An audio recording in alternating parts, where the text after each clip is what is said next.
What would you do if a casual walk home turned into a life-changing encounter? For Jonathan Harrington, the privileged son of a well-known senator, this particular afternoon on Maple Avenue was destined to become unforgettable.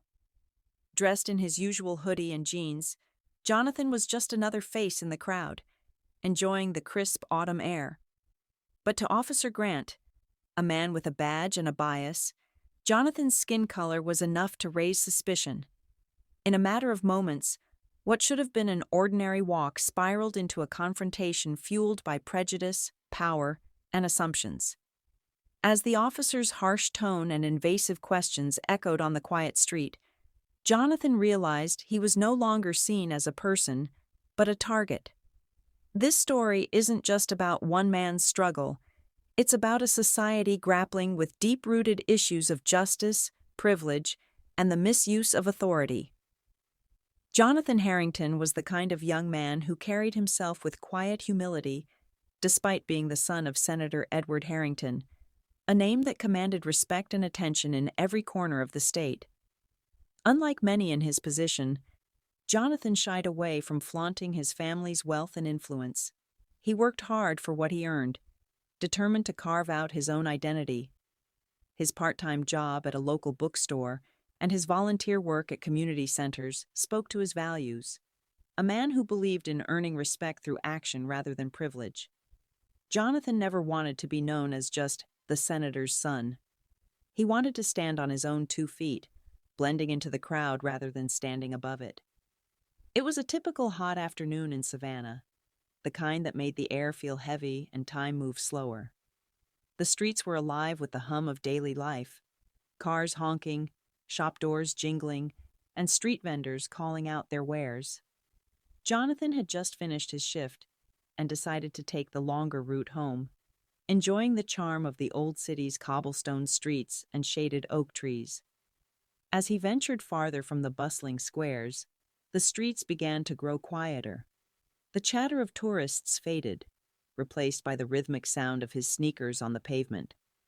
With his backpack slung over one shoulder and earbuds in, Jonathan looked like any other young man unwinding after a long day. But on this seemingly ordinary walk, something extraordinary was about to happen. Something that would challenge everything he believed about fairness, justice, and his place in the world. Officer Parker was a man known around Savannah for all the wrong reasons. With over a decade on the force, his record was marred by complaints of bias and the misuse of authority, though none ever seemed to stick. His sharp eyes and commanding demeanor masked an unsettling tendency to see suspicion where none existed, especially when it came to young black men. So, when Parker spotted Jonathan walking alone on a quiet stretch of Maple Avenue, his instincts kicked in, not out of genuine concern but out of his own deep-seated prejudice. Pulling his cruiser to the curb, Parker approached Jonathan with a tone laced with hostility.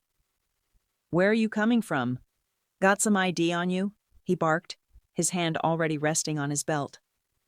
Jonathan froze, his pulse quickening as he carefully removed his earbuds.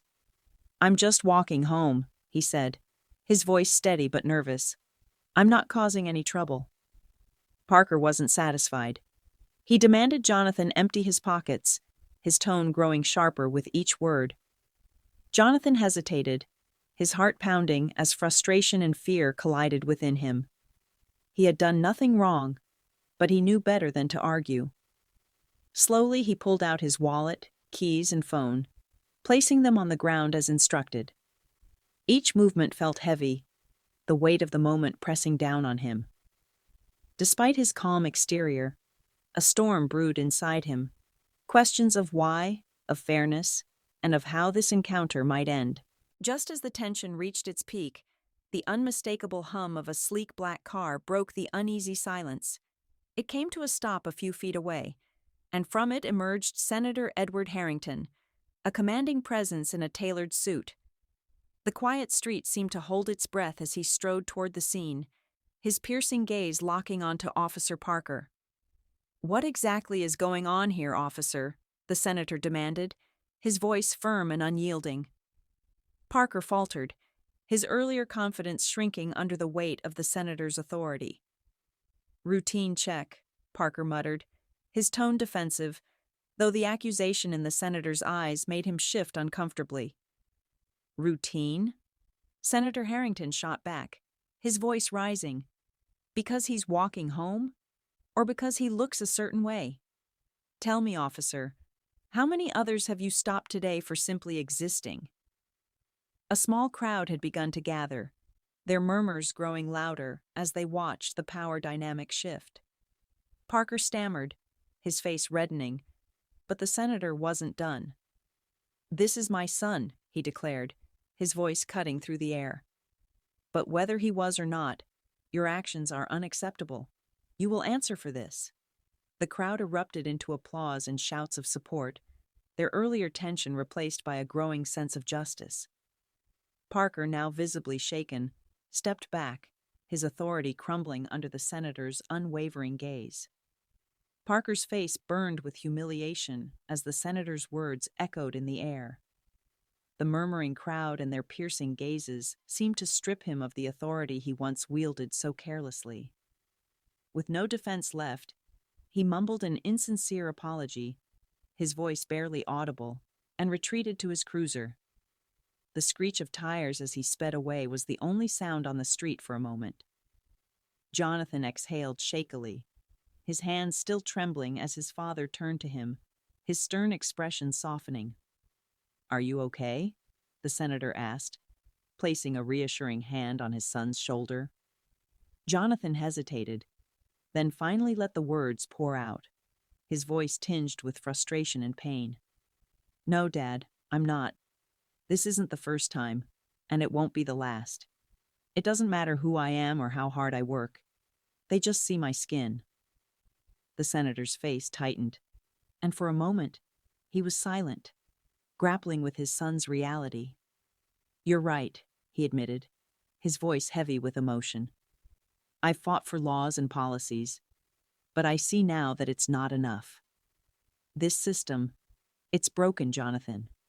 And I promise you, as long as I have a voice, I will fight to change it." Father and son stood there, united by pain but also by hope, as the crowd began to disperse, leaving behind a moment that neither of them would ever forget. The confrontation on Maple Avenue didn't end with Parker's retreat. It was only the beginning.